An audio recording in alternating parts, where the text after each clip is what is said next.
Heavens, this is incredible. Welcome, and this is our first annual Cancer Tribute. And I must say, we had no idea it would be like this. And I think it's a testament to our wonderful speaker that we're going to hear from, and also to the legacy of the Capsers, and to the interest in Madeline Island history. And so I think it bodes well for all of us, the museum and the Friends of the Madeline Island Museum. I'm Linda Mack, the president of the Friends of the Madeline Island Museum, and this nonprofit started a couple of years ago, and we want to support and promote the museum and also serve as a community voice with the Wisconsin Historical Society, which is the owner and operator of this wonderful establishment. And I think it's interesting to note that the Wisconsin Historical Society has 12 sites, and we are the only one that is in the northern half of the state. So, special responsibility. Thank you so much for coming. It's going to be a wonderful, wonderful talk and wonderful discussion. And I also want to thank Vice President of the Friends, Jay Erstling, who's been working on this for about a year.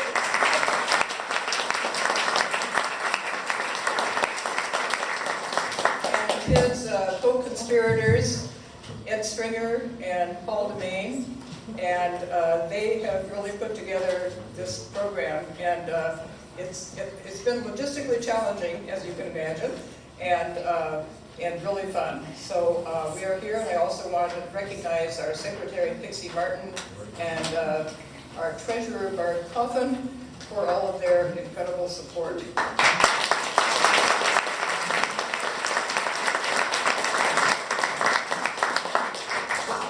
One more thank you to Kelly Burton, the site director.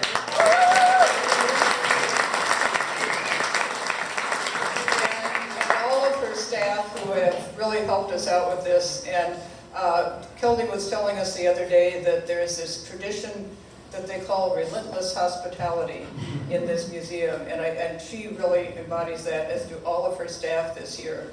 We're really, really pleased. Thank you.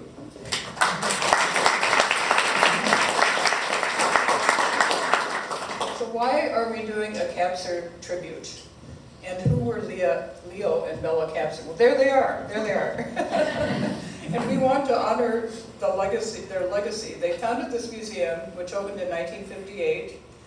Leo first came to the island in 1903 when he was 11, like so many, to escape allergies. He enjoyed summers here growing up. He attended the University of Minnesota School of Mines. He served, we found out, he was kind of a mysterious fellow. He served as a foreign representative for Standard Oil during World War I. We all think he was a cover for being a spy, but we're not sure. And then with the Carnegie Fund in Europe after the war. He then returned to St. Paul and founded Capser Laboratories, which produced coatings that 3M used, and he seemed to have done very well. He also built a villa on the St. Croix River, for which he and his wife, Isabella Harmon, collected sculptures and architectural features from the buildings that were being torn down in St. Paul, and then sometimes she would fashion something to match that. And they put together this incredible place that's still there on the St. Croix. But then, when they were done with it, they sold it. And it was sort of like, it was the process that really fascinated them. And then they turned their attention to this area. And I think, as many of you know, because the Capsers took out many of your parents on their boat to the Goobin to go and explore the islands and collect artifacts. And they would ask along the way, as they were driving up here, what interesting things might you have? So, and I should note that it wasn't national parkland then, so they were going out and collecting in the islands. They would load their friends in their boat and go out to find what is on the islands and, look around you in the museum and on the grounds, and you'll see what they found. Just to, I don't know, maybe somebody actually knows how many objects there are here. Then, based on the historical framework that was laid out by their friend Graham Ross in the island history, La Pointe Village Outpost, they developed the organization of the museum, the Ojibwe migration, the fur trading period, white settlement, and summer tourism. As Jeannie Teisberg, who worked at the museum, couldn't be here today, unfortunately said, but she worked at the museum from 1969 to 2020 and was site director for 8 years. She said they used everything they found. They were quite the team, with Leo very outgoing. He loved to stand near the ferry dock and greet people and answer any questions they'd have. And Bella, who was a little more quiet, she was an artist, and she did all the behind-scenes work, cleaning and cataloging the artifacts, developing labels, and making the woodblock prints you still see around. And as Jeannie notes, the original part of the museum is still very much what the Capsers put together. In 1968, the Capsers donated the museum to the Wisconsin Historical Society, along with an endowment to support its artifacts and collections. That's the important legacy to the island and to the state of Wisconsin that we're honoring this evening.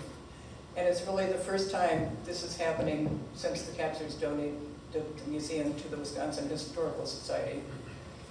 I feel it's very appropriate that we are honoring their passion for history of the island with our speaker, Rick St. Germaine, who will focus on a central moment in the island's history, the Treaty of 1854. We are also eager to hear what he has to tell us. And to introduce Rick, I will turn to award-winning journalist, inveterate educator and historian, and Friends board member Paul Germaine.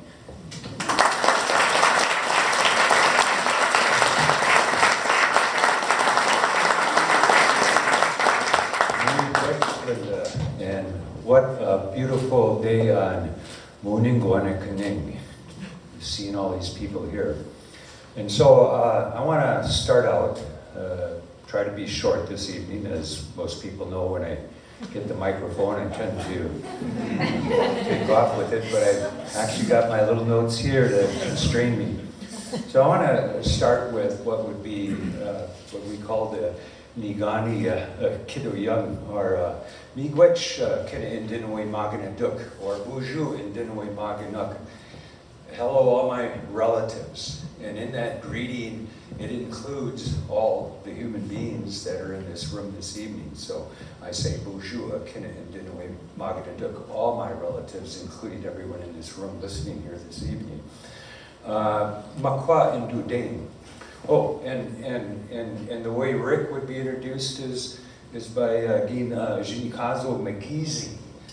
The eagle is what he's known by, and in that name there is probably a story or a dream or something that that reminds Rick of spiritual responsibilities that the person who gave him that name dreamed or realized needed to be attached to his life character.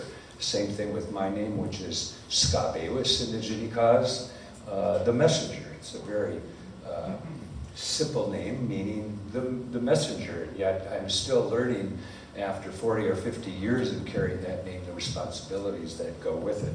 Makwa indu dame, minuata shawi, kiro nini oma aji jacques. My clan, my family clan is Bear Clan through the Oneida Nation, even though I am of Ojibwe descent from people that come through this island like lots of other people in here. Rick's clan is Ajijak. It tells you that he's related to the great chiefs from Sault Ste. Marie that had dominion over this island when it was considered the capital of the Ojibwe Nation. Odawazagai Ganing in Dujiba, that's where I live. Ottawa, the place where they found the Ottawa on the lake, Odawazagai Ganing. And that contains in itself an interesting segue into a whole story about how the Coudray, the lake of the short ears, obtained their original name. Now, Rick and myself are both members of the Tudehwagan Society, which would tell you that in our community we pay attention to some of the spiritual needs. We participate in Tudehwagan is a drum that's sounding out. It's one particular drum. The public's familiar with powwow drums and so forth, and ceremonial drums and water drums amongst the Medicine Lodge Society, or the Madewid Society, that both me and Rick and family members participate in. And Magizi was has by all rights to carry pipes. He was a pipe carrier within our drum dance society, which also tells you that he would be someone who understands who has a right to carry a pipe, who, most people have a right to have a pipe because when you pass tobacco, you need to use something in it. But pipe carriers themselves are at another level. They're taking care of a very sacred object, and they need to know how to conduct themselves, and they have responsibilities that include taking a pipe away from someone who's not using it properly. And so all those things tell us that Rick has responsibilities within those societies that are culturally, spiritually, socially, and politically affiliated things in our community. And overall, he's been this Kinamagi Anini. He's been a teacher of things, a giver. Kinamagi Anini, someone who teaches and gives things out to people. And I would say, over the years, I've looked at a lot of his documents. He's did an interview about the treaty down at UW-Eau Claire, which is interesting. He's working on stories about Joe White. I know he knows a lot about the story of Joe White. Just keep that name in mind. And he's presently working on a lot of the history, along with a lot of other people at Lac-Courte on the new post, the flooding of the land down there in 1917.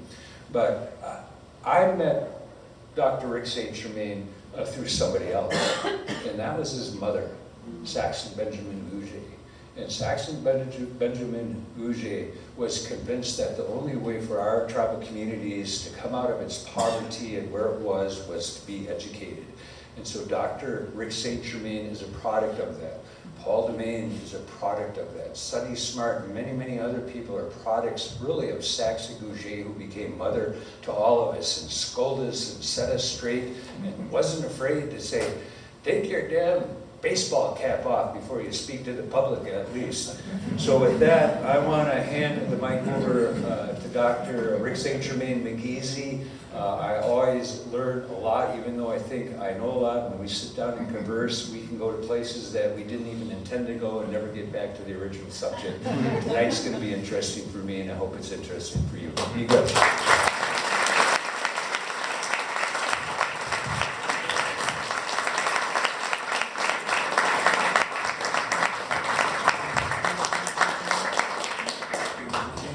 If I could just take a minute and hook this up, please bear with me. I think I've done this before. I've got to turn the mic off first.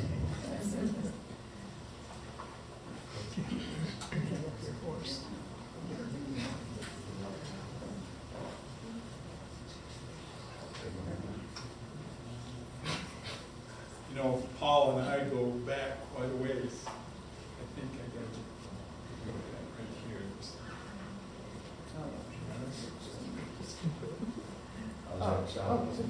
Am I too loud now? Oh, perfect. Thank you. Thanks, Paul.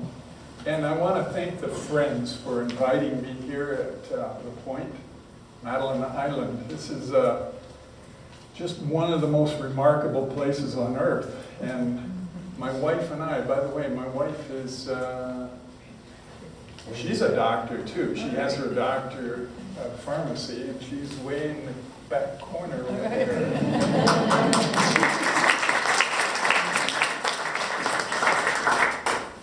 Rebecca is also from Lac-Courte, so we're kind of old home week up here. And over the years, I've had a really deep just love of history, and most of that history started out local.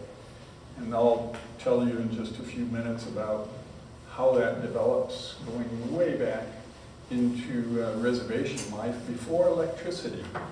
And in my talks around Wisconsin, I usually mention things to groups of people like state historical societies and groups like that. And when I'm talking about life before electricity, usually state historical society folks are gray-haired. And I remember back in the 90s, they used to just beam because they too had a life before electricity, and they knew exactly what we were talking about. How we struggled without indoor plumbing, and we had to carry water, and we had to do all of those things that people in the early part of the past century, you know, spent a lifetime doing to build, you know, the state of Wisconsin and the Midwest. It's great to be at Madeline Island, and again, I just want to thank the folks for inviting me here. My heritage comes through Madeline Island, of course, and most of the Native Americans up here in upper Wisconsin can look right to this island right here as a place where they can find their roots and their genealogy. And, you know, Ojibwe is, I think she's my 3 great-grandmother. And she married, her daughter married Jean-Baptiste Corbine's son, Louis Corbin. And this was way back in the early 1800s. And so much of our lives are intertwined. We're intertwined with other tribes from this region. You know, we address each other the way Paul did earlier as relatives, and believe me, you know, that relationship genealogically goes back pretty deep. By the way, I saw my friend Rob Goslin back here, he's way in the back, and I hadn't seen Rob in many years, but we go back about 50 years or so, maybe beyond that, Rob. And it's good to see that you're connected with the museum here. This is a very special place for all of us, and that history runs deep. And before electricity, when I was growing up at La Coudray, we spent a lot of time with our families. We went out to camps where we collected wild rice and we harvested and processed it right out in the camp. And there was a time in a lot of our gatherings where our grandparents and our great aunts and such who were, by the way, mine were born in the 19th century. And so they carried on that oral history, and they felt very strong about it, and they shared that with their grandchildren. And so I was fortunate back about the time of the Korean War that I was hearing those stories. And so that gave with me an abiding interest in the local history as I started out, and then eventually I got to college, and it really stuck with me. Nonetheless, I spent quite a few years doing local history in our region, and of course I had to reach way back into the migration of the Ojibwe, the Anishinaabe people, to this island. And how many years back does that run? You know, that runs back hundreds and hundreds of years. That migration is shared among young people on reservations, tribal communities all over northern Wisconsin. And a lot of our young people are familiar with the process of people moving over centuries of time from the Atlantic coast region over, and they